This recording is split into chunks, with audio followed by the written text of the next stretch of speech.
Olá, eu sou o Rafael Sanzio e eu vim aqui conversar um pouco com você sobre democracia. Será que hoje a gente está vivendo uma democracia? Será que realmente os governos são um governo do povo, feito pelo povo? Ou ele só tem esse nome ou ele é muito subjetivo? A gente vai conversar um pouco sobre isso e principalmente porque amanhã é dia 7 de setembro, eu estou fazendo esse vídeo dia 6 de setembro e amanhã é 7 de setembro, dia da independência do Brasil. É claro que não foi a proclamação da República, mas é um dia importante para o brasileiro, principalmente porque hoje o brasileiro está vivendo sobre a ditadura da toga, que pessoas que não foram eleitas pelo povo estão mandando e desmandando e rasgando a Constituição.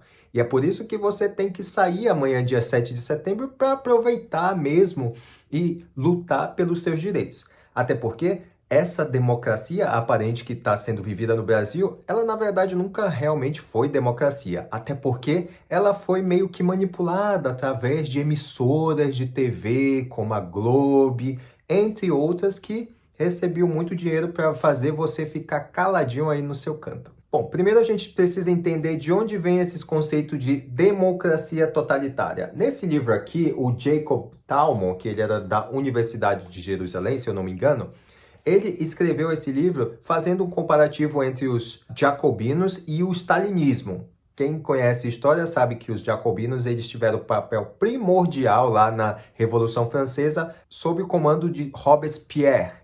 Robespierre foi o cabeça da Revolução Francesa que guilhotinou muita gente, mas que no final também foi guilhotinado pela própria revolução que ele criou. Segundo Robespierre e as características de um governo democrático e revolucionário, tinha o intuito de pregar a liberdade do absolutismo que estava sendo vivido pelo Luís XVI lá durante a Revolução Francesa, que foi o último rei da França. No entanto, a Revolução Francesa foi realmente um fracasso. E esse fracasso ele vem até os dias atuais, tendo consequências no que a gente está vivendo hoje. Não é à toa hoje que a gente vê muito falar sobre revolução, revolução contra a burguesia, revolução contra o patriarcado. No entanto, o que é importante você entender é que naquela época, durante a Revolução Francesa, houve um assassinato de um monte de gente. No entanto, segundo Robespierre, a democracia revolucionária que eles pregavam era pró-liberdade, até que você discordasse dos métodos que eram ilícitos, imorais e até de assassinato mesmo dos seus opositores. A real liberdade que eles queriam era a liberdade de se instalar uma nova ditadura ou um novo poder totalitário que não era o absolutismo lá dos reis do passado. E nesse livro aqui, o Taine, ele explica muito bem como eram os dias de Revolução Francesa. Vocês pensam que só os nobres estavam sendo assassinados? Qualquer pessoa, por N motivo, estava sendo assassinada. Quer dizer que a subjetividade das leis era conforme a cabeça lá do Robespierre e os seus comparsas. E depois de quase 120 anos após a Revolução Francesa, isso se instalou também na Revolução Bolchevique. Olha, bem parecido, né? A Revolução Francesa guilhotinou o rei e a Revolução Bolchevique, a mando de Lenin, matou toda a família do czar Nicolas. E mais uma vez, a subjetividade de um governo revolucionário. Quer dizer que a Rússia estava passando por muitos apuros pela má administração do antigo czar, o czar Nicolas, e com isso houve uma revolução para tirar o povo da pobreza. Mas não é o que a gente viu durante o decorrer da história. Até porque durante toda a revolução, todos os anos em que a Rússia viveu sob o domínio da Revolução Bolchevique, houve a criação da KGB. A KGB nada mais era do que um governo secreto.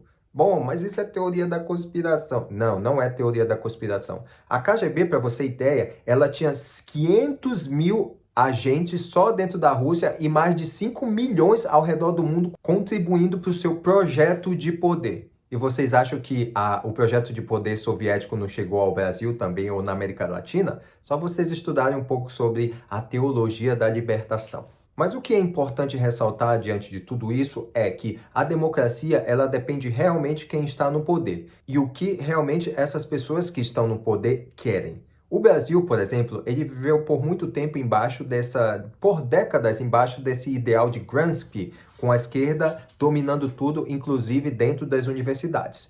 É dentro das universidades que crescem essas ideologias e narrativas que vêm à sociedade. Não é à toa que dentro das universidades americanas, não só americanas, mas principalmente elas, existem muitos deuses que promovem tipos de narrativa como essa que você está vendo de ideologia de gênero e mais para frente de microagressões, que logo logo vai estar popular, que eu já falei sobre isso em outros vídeos, inclusive eu mencionei no meu livro. Essas ideias, elas pouco a pouco chegam à sociedade e quando não, transformam todo o cenário que a gente conhece. Bom, voltando à KGB, a KGB influenciou tudo ao redor do mundo. Então, consequentemente, ela influencia as democracias ao redor do mundo, principalmente nos Estados Unidos. Desde os anos 50, a KGB já estava com seus tentáculos dentro da Casa Branca. Tem uma autora que eu esqueci o nome dela, Charlotte alguma coisa. Eu vou deixar o nome aí para você ver. A gente vê dentro, principalmente dos círculos dos intelectuais, muitas coisas sendo propagadas. Eu sempre questionei que tipo de intelectual era aquele Caetano Veloso. Essa gente que era supostamente pertencente à cultura popular brasileira, que vivia fora do Brasil e se dizia perseguido e vivia sempre no bem bom, né? Eu nunca entendi isso. No entanto, esses intelectuais, eles não expressam a realidade de um povo, a grande maioria deles. Não é à toa hoje que a classe artística no Brasil, ela está completamente contra ao desejo do povo, que é o conservadorismo. Como pode que por muitos anos um país como o Brasil, conservador, católico, não ter tido um partido forte conservador e nenhum presidente conservador por décadas?